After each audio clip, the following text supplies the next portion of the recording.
So when you're looking at developing your skills as a driver, especially in motorsport, it can be really challenging knowing exactly where to start. And I'm going to give you a few pointers to help with that now. One of the first things that you should be able to do as a driver is to self-assess. You should be able to highlight areas within your driving that you're working particularly hard at. Now, to highlight errors within your driving or your understanding of things more specifically, the thing that will highlight that more than anything is the amount of effort that you're imparting on the car to get it to carry out the desired task for you. So the next time you're in your car, pay particular attention to how much effort you're putting in. If it feels quite high and it feels like hard work, there's something definitely not right with your knowledge and understanding of things, because everything that you do in the car should feel fairly smooth. It should feel fairly effortless. Another thing to perhaps look for would be inconsistency in your technique. So if you find that you can nail a particular technique in a certain condition or in a certain corner, but you can't do it when the corner changes, or you can't do it when the weather changes, for example, that also highlights that there's holes in your knowledge and understanding of things. Now, all of these things spawn back to the fundamental baseline knowledge and understanding that I spoke about in the video the other day. If you haven't got that fundamental foundation solid, a good understanding of the absolute basic fundamental inputs on the steering, the brake, the accelerator, your handbrake, the use of the clutch, the influence the gears have on how much grip you have at any particular moment in time, all of these little things are hugely beneficial to what we're talking about here, that missing information. If you haven't gone through these processes and picked up and learnt those little bits of information, they'll then be missing from the rest of your logic. So you'll fill that logic with something else that makes it work. Now, annoyingly, when you go out and you have your track days or your test days, or you're out on the stages, you're repeating things then over and over again that have holes within the logic, and then they become reactive responses. So you tend to do those for every scenario that you come across where your brain sees a familiar thing.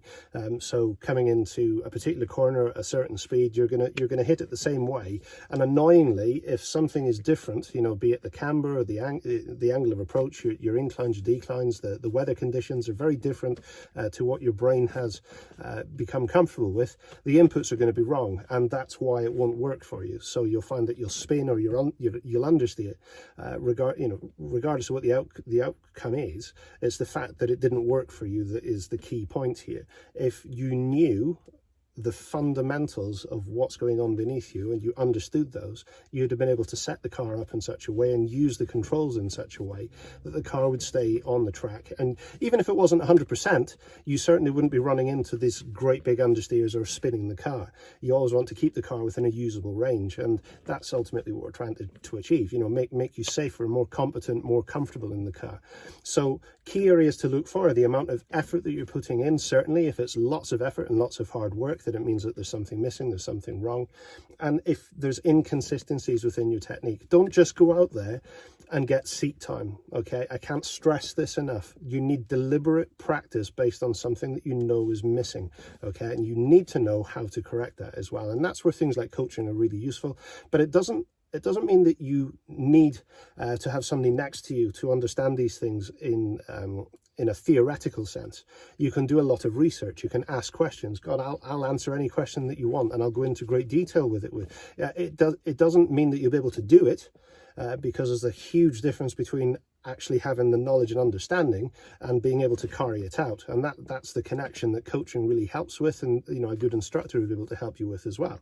But what I would say is try and self-assess, try and make sure that you do have a strong fundamental understanding of things, and try and prove that against something. You know, test it against somebody else's knowledge or ability and see if there are holes in your understanding of things. It's like, oh, I didn't realize that you couldn't turn the wheel that far. I didn't realize that you didn't have to pull the handbrake all the way up to get handbrake turn to work.